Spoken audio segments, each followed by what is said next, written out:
Hello students, how are you all? So over here we are with our ninth chapter, which is heat, and after this we have disaster management. But before going to into deep into this chapter, we I would request you all to please do your homework regularly and activity and project as well, because first term is going to get end soon. But before that, I want your activity, projects, and 5 homeworks. All right. So yes, now let's start what is heat. So first of all, before knowing this chapter, I would like to just you all think what can be the definition of heat or how you can explain heat. So basically, heat is just a form of energy, right? If there is no energy, that particular object will get cold, right? But if you are going to give some energy, that particular object is going to get hot, right? So absence of heat causes coldness and presence of heat causes hotness, right? For example, first picture which you can see, which I have displayed over here. In first picture, this milk is boiling, right? And in second picture, there is a boy who is ill, that means having fever. Third picture is a glass having ice cubes in it. Third picture is all about people who are taking the heat from the fire, and the last picture is of a buffalo who is inside a puddle, or you can say pond, right? So on all these picture, if you see, in first picture, let's talk about one by one. In first picture, because we are giving some energy to milk, it is getting boiled, and especially and also the pressure cooker. In second picture, the boy is having temperature, or you can say the body temperature, which is 37 degrees Celsius. It is normal, but if you have temperature, that means you have fever, and it gets above 37 degrees Celsius. So that is again a form of heat. And then in ice cubes, there is no heat at all. Third picture, obviously, because wood is burning, so you are experiencing heat. And the buffalo, it is having black color, right? The buffalo is of black color, so this black color absorbs a lot of heat, and that is why they feel quite warm. So to avoid this temperature, they go to puddle or wherever water is there, so that the body temperature can get to normal, or if they can, this is how they maintain their body temperature. So we come to know some properties of heat energy from the examples in the picture and the above activity. The sun's heat has many effects and uses. For example, see, even our solar system, in that our sun is the only source of energy, right? And it provides us heat, and this heat has a lot of uses, and also it has effects also. So how does the solar heat reach the earth? आपको क्या लगता है सूरज की किरणें अर्थ तक कैसे पहुंचती है? उसे कोई मीडियम की ज़रूरत होती है? We will come to know about this in this video. So why does the heat in the water heated to boiling slowly decreases once it is taken off the flame? जैसे ही पानी अगर हम boil कर रहे हैं, जैसे ही हमने उसे गैस से उतारते हैं, उसका टेम्परेचर जल्दी जल्दी डिक्रीज होने लगता है. ऐसा क्यों होता है? ऑब्वियसली क्योंकि जब आप हीट उसे प्रोवाइड कर रहे हो तो उसका टेम्परेचर इंक्रीज होता है, और जब हम टेम्परेचर नहीं देते, हम हीट नहीं देते, तो उसका टेम्परेचर धीरे धीरे कम होने लगता है. So where does this heat go? So this heat get transferred, right? जो आप गैस आपने जलाई थी, उससे जो एनर्जी थी वो आपके पानी में चली गई, और जो पानी ठंडा था वो गर्म हो गया. So it gets transferred. The moisture in the air cools down due to the ice cubes in the glass and collects on the outside of the glass. तो अगर आपके पास एक कांच का ग्लास है या कोई भी ग्लास है, अगर आप उसमें बर्फ़ भर के रख देते हो रूम टेम्परेचर पे टेबल पे, तो आपको पता चलेगा कि जो ग्लास का जो आउटर पार्ट है उसमें काफ़ी सारे ऐसे जो वेपर्स होती है, जो भाप होती है, वो इकट्ठा हो जाती है और वो पानी में कन्वर्ट हो जाती है, राइट? तो ऐसा क्यों होता है? बिकॉज कोल्ड ऑब्जेक्ट क्या करता है, जो हीट प्रेजेंट होती है वाफ में, वेफर्स में, वो उसे एब्जॉर्ब कर लेता है, और जो गैस होती है, और यू कैन से जो एयर प्रेजेंट होती है उस ग्लास के आसपास, वो अपनी जो हीट है वो लॉस्ट हो जाती है, and it gets converted into water. So a thermometer is also used to measure the temperature of a substance, and we have already studied the change in the state of matter caused by heat. So state of matter, as you can know that there are three states of matter: solid, liquid and gas, right? For example, if you are going to give heat to solid ice, it is going to get converted into liquid form. Still we will continue to give heat to that particular water, that then the water is going to get converted into vapor form, right? So this is how there is a change which we see because of the heat, right? So when we take a hot object in the vicinity of cold one, the cold object becomes warm and the hot one becomes cooler. तो अगर हम hot object के पास में एक cold object रखते हैं तो क्या होगा? cold object अपनी energy lose करेगा या gain करेगा? Obviously cold object will gain energy from the side by hot object, और ये hot object अपनी energy lose करेगा. किसको दे रहा है वो अपनी energy? cold object को, right? और ये transfer of energy कब तक होगा? ये तब तक होगा जब तक दोनों वेसल्स का टेम्परेचर इक्वल नहीं हो जाता. फॉर एग्जाम्पल, अगर कोल्ड वेसल का टेम्परेचर है 0 डिग्री सेल्सियस और हॉट ऑब्जेक्ट का टेम्परेचर है 80 डिग्री सेल्सियस, तो जब तक दोनों वेसल्स का टेम्परेचर इक्वल नहीं होता, फॉर एग्जांपल 40 डिग्री सेल्सियस, जब तक दोनों का टेम्परेचर नहीं हो जाता है तब तक ट्रांसफर ऑफ हीट होता रहेगा. Always remember, heat transfer always takes place from hot object to cold object. It is never the opposite, because obviously जब जो चीज़ आपके पास होगी आप वही दोगे, राइट? कोल्ड ऑब्जेक्ट के पास हीट है ही नहीं, तो ट्रांसफ़र वो क्या करेगा? So please be careful and just remember this. So from this we can infer that heat is transferred from a hot body to a cold body. Transfer of heat means the flow of heat from one place to another, of course. Now modes of heat transfer. अब heat जो है वो किन तरीक़ों से transfer होती है? One is conduction, convection and radiation. अब ये तीनों टर्म का मतलब क्या है? कंडक्शन यानी कि हम जैसे अगर कॉपर वायर की बात करते हैं, ठीक है, और हमने लकड़ी लिया, हमने कॉपर वायर लिया, लकड़ी जलकर राख हो जाएगी, ठीक है, लेकिन आपने लकड़ी को जिस एंड से पकड़ा है अपने हाथ में, क्या आप वो आग की गर्माहट महसूस कर पाओगे? नहीं ना, आपको चटके नहीं लगेंगे अगर आपने वुड गर्म कर रहे हो तो.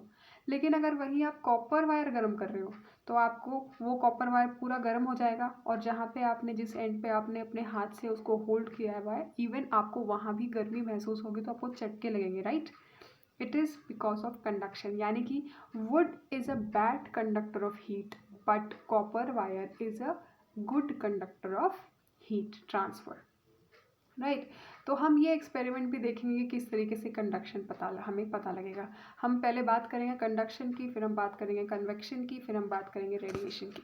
तो हम पहले बात करते हैं कंडक्शन की. अब यहाँ पे आप जैसे देख सकते हो 3 मेटल स्ट्रिप्स हैं. अब ये तीनों मेटल स्ट्रिप्स जो हैं, आप कह सकते हो एल्यूमिनियम ले सकते हो या स्टील ले सकते हो या फिर आप आयरन ले सकते हो, कॉपर ले सकते हो, राइट? तो पहले कोई भी आप मेटल स्ट्रिप ले लो एक, राइट? और हमने इस एंड पे, यानी कि this point is A, this point is B, alright? तो ए पॉइंट से जो हीट ट्रांसफ़र होगा वो ए पॉइंट से बी पॉइंट की तरफ ट्रांसफ़र होगा, राइट ना? तो क्या होगा, पहले जो फर्स्ट पोजीशन ये पिन का है वो मेल्ट होगा, फिर second position, third, fourth, fifth. आपने क्या किया है, आपने स्ट्रिप पे एक वैक्स लगाया है और उसके ऊपर पिन लगा दिया है. Wax wax wax, pins pins pins, ठीक है?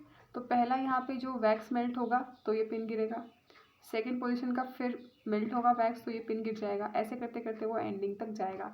तो पहले कौन सा एरिया गर्म हो रहा है?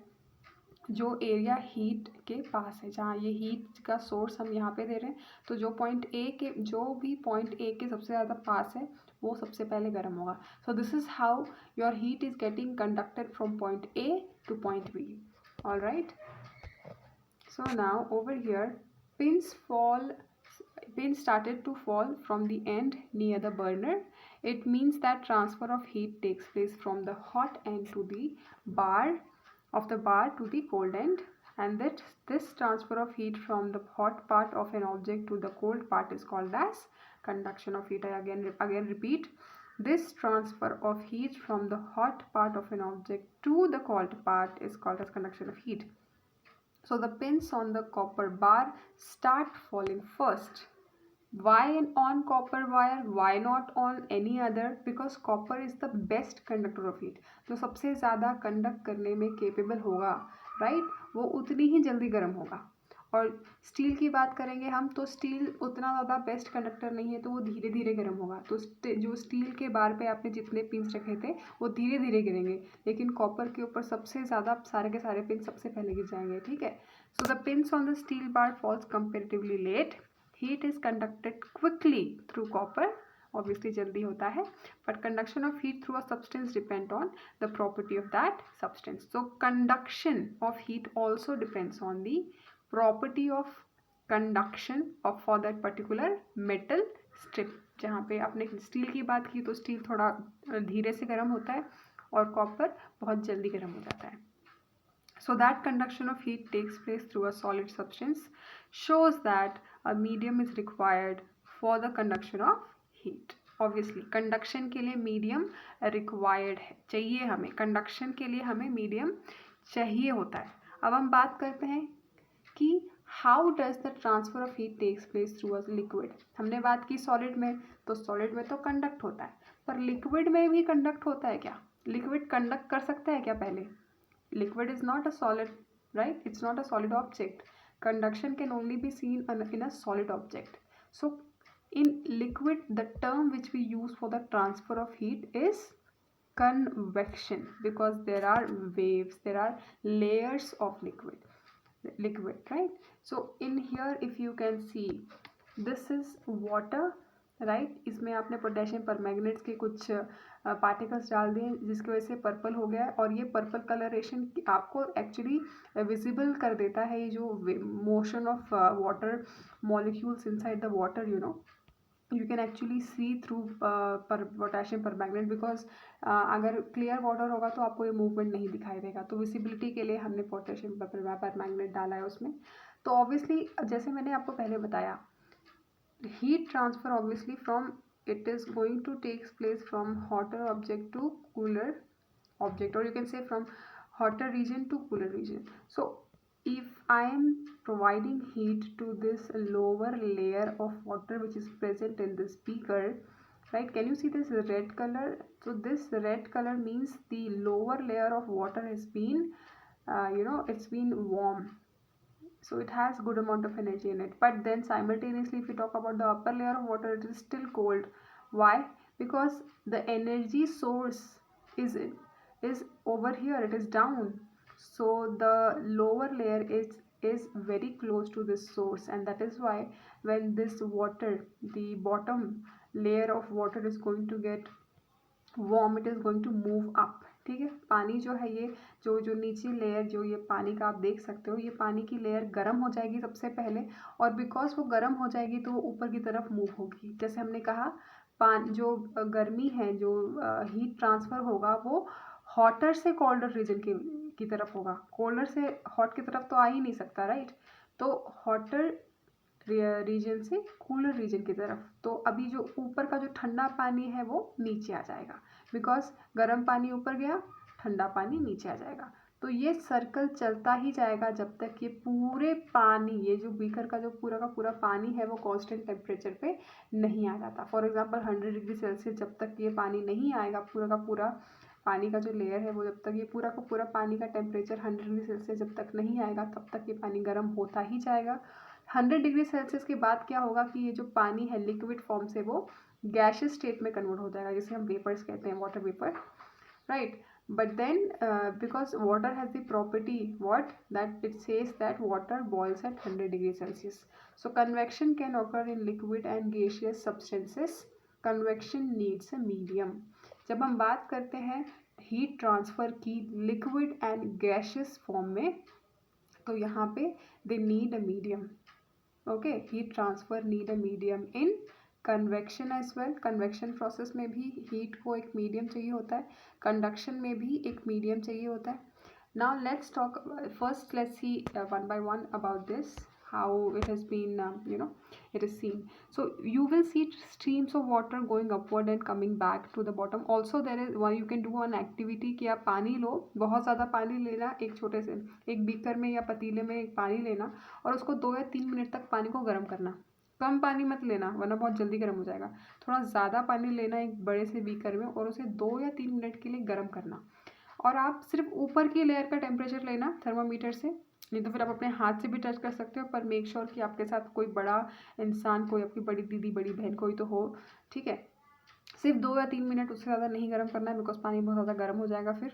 तो ऊपर का जो पानी है अगर आप उसको टच करोगे तो ऊपर का पानी बहुत गर्म लगेगा, पर आप अंदर हाथ डालोगे तो स्टिल पानी ठंडा ही होगा. ये ऐसा क्यों होगा? Why do you think that it is going to happen? ये इसलिए होगा बिकॉज 2 या 3 मिनट में पूरा का पूरा पानी गर्म नहीं होने वाला है, और जो गर्म पानी होगा वो ऊपर सतह पे आ जाएगा, ठंडा पानी नीचे सिंक हो जाएगा. So this is how in reality you can see the convection. ठीक है. So due to the potassium permanganate these magenta, potassium permanganate जब आप पानी में डालते हो तो आपको मेजेंटा कलर पता चलता है. जैसे जो कलर आप देख सकते हो पहले बीकर में, जो पिंकिश थोड़ा सा लग रहा है, पर्पल और पिंकिश, वैसा. Streams can be identified easily. When heating begins, the water near the bottom becomes warm and its density decreases. Density decreases, हाँ. जब पानी गर्म होता है तो उसकी डेंसिटी डिक्रीज होती है, और जब पानी ठंडा होता है तो उसकी डेंसिटी क्या होती है? इंक्रीज होती है, राइट. लेकिन पानी के आप हायर क्लास में देखोगे कि 4 डिग्री सेल्सियस के आगे कुछ अलग ही चीज़ें हो जाती है, लेकिन आप अभी आपके लिए इतना काफ़ी है कि ठंडे पानी की डेंसिटी थोड़ी ज़्यादा होती है, पर गर्म पानी की जो डेंसिटी होती है वो थोड़ी कम होती है.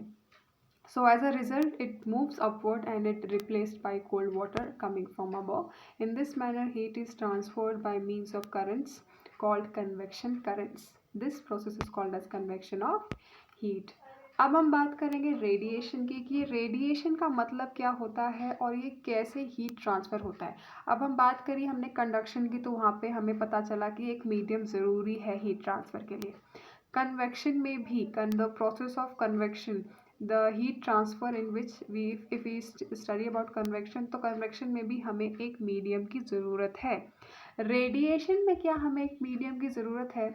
फॉर एग्ज़ाम्पल, अगर आप स्पेस में हो, ठीक है, और आपके पास वो इतना बड़ा सूरज है आपके आपके आप पास में, ठीक है, तो क्या आप सूरज के पास जा सकते हो? नहीं जा सकते, राइट. लेकिन स्पेस में क्या कोई मीडियम है? क्या कोई हवा है? नहीं है. पानी है? नहीं है. सॉलिड ऑब्जेक्ट्स है? नहीं है, राइट. तो अब वहाँ पे क्या है कि वो पूरा स्पेस, यानी कि वहाँ पे कुछ भी नहीं है. इट इज़ अ वैक्यूम, कुछ भी नहीं है, कोई मीडियम प्रेजेंट है ही नहीं. तो उसमें क्या होगा? सो हम बात करेंगे अभी रेडिएशन की, कि रेडिएशन कैसे होता है. तो अब जैसे हम बात कर रहे थे कि अगर सूरज है, स्पेस में वैक्यूम है, वहाँ पे तो कोई मीडियम ही नहीं है, तो उस केस में क्या होगा? हम फिर भी सूरज के पास नहीं जा सकते, क्योंकि वहाँ पर हमें गर्मी महसूस होगी. तो वहाँ पे जो गर्मी महसूस होगी, क्या वहाँ पे कोई मीडियम है? नहीं है. So heat transfer in which no medium is required is called as radiation. ठीक है. सूरज के पास आप ज़्यादा जल्दी जा ही नहीं पाओगे पास में, भले ही वहाँ पे कोई मीडियम नहीं है, क्योंकि वहाँ पे रेडिएशन है, हीट ट्रांसफ़र हो रहा है, पर उस प्रोसेस को हम रेडिएशन कहेंगे. So that's why heat is getting radiated from the sun. So the heat is transferred in the absence of any medium. The transfer of heat that takes place in this way without a medium is called as radiation. So in the two examples above, heat reaches us mainly by radiation. Over here, a wonder of science, radiation कैसे हम use कर सकते हैं. देखिए, अगर terrorist हैं एक area में, ठीक है, और हमें वो दिख नहीं रहे, तो क्या हम टॉर्च चलाएंगे? टॉर्च जलाएंगे तो उनको पता चल जाएगा कि हाँ भाई टॉर्च जिसने पकड़ी है वहाँ पे गोली मारो, राइट. तो वहाँ पे तो फिर प्रॉब्लम हो जाएगी. तो इसीलिए हम क्या करेंगे? We should not light anything, not even the torch. So how we are going to see that whether there is a person, whether there is an animal और someone. So this is how we can actually detect that. So we can do this with the help of our radiation, right? This radiation which we were talking about, and it can be, so it can be seen through the infrared camera. So radiation of heat takes place from many objects in nature, such as tree, mountains, stones and rods. A camera has been developed with which uses the radiation to make our surroundings visible or at night. It is called as infrared camera, and using this camera, it is possible to keep a watch on the movements of the enemy during the night. Obviously, अब आप यहाँ पे देखोगे तो इतना clear नहीं दिख रहा है हमें कि भाई ये जो आदमी है वो क्या कर रहा है, इतना क्लियर नहीं दिख रहा है, लेकिन हम देख सकते हैं कि हाँ there is a person, there is a human being, right. तो ये जो है आउटलुक से हम पता लग जाएगा। तो हमें ये सेम हम एनिमल्स के लिए भी देख सकते हैं। तो हमें लाइट की ज़रूरत नहीं होती है, हम सिर्फ रेडिएशंस को डिटेक्ट करके उसका आउटलुक जान के हम देख सकते हैं कि हाँ भाई यहाँ पे कोई इंसान है या यहाँ पे कुछ है। अब ये रेडिएशन कैसे पता चलती है? ऑब्वियसली हम में हीट होती है, जो भी इंसान जिंदा है वो या जो भी चीज़ है वहाँ पे आपकी हीट यानी कि रेडिएशन, उसमें अगर आपने अपना हाथ किसी पेड़ पे बहुत देर तक रखा है तो वो भी चीज़ रेडिएट करने लगेगी, क्योंकि वहाँ पे थोड़ी सी हीट है। जहाँ पे भी हीट होगा वहाँ पे आपको रेडिएशन दिखेगा ही, and this camera can actually detect that. Alright, so when heat rays fall on an object, a part of the heat is absorbed by the object and a part of it is reflected. Alright, तो radiation में क्या होता है कि जब radiation होता है, जब कोई हीट का रेडिएशन होता है, वो हमें दिखता कैसा है? क्योंकि जब हीट हमें मिलती है तो हम अपने बॉडी में कुछ एब्जॉर्ब कर लेते हैं और कुछ रिफ्लेक्ट करते हैं। तो ये जो रेडिएशन जो रिफ्लेक्शन है उसे ये इंफ्रारेड कैमरा डिटेक्ट करता है। So the ability of a substance to absorb heat radiation depend on its colour and also its intrinsic properties. Intrinsic properties यानी कि उनके अंदर की खुद जो नेचुरल प्रॉपर्टी होती है वो, जैसे कि ब्लैक कलर है, ब्लैक कलर काफ़ी ज़्यादा रेडिएशन को एब्जॉर्ब करता है। क्यों? बिकॉज वो कलर की इंट्रिंसिक प्रॉपर्टी ही है कि वह ज़्यादा हीट एब्जॉर्ब करेगा। अगर आप समर के मौसम में काले कलर का कपड़ा और वाइट कलर का कपड़ा दोनों को धो को एक साथ रखो तो काला कपड़ा जल्दी सूख जाएगा। Why? Because it has the property of absorbing the radiations. अभी भी आप ब्लैक कपड़ा अगर डालोगे ना धो के तो वो बहुत जल्दी सूख जाएगा, लेकिन बाकी के कपड़े जो दूसरे कलर्स के हैं वो इतनी जल्दी नहीं सूखेंगे। Alright, so this is all about your convection, conduction and radiation and heat. Now we are going to see in next videos about the later part of this chapter. All right, so now this is it for you, but I would request you all to please do the activities and projects and homeworks, because the term exam is going to come very soon, and before that I have to give you marks based on your homework, activities and projects. All right, so yes, stay tuned, take care.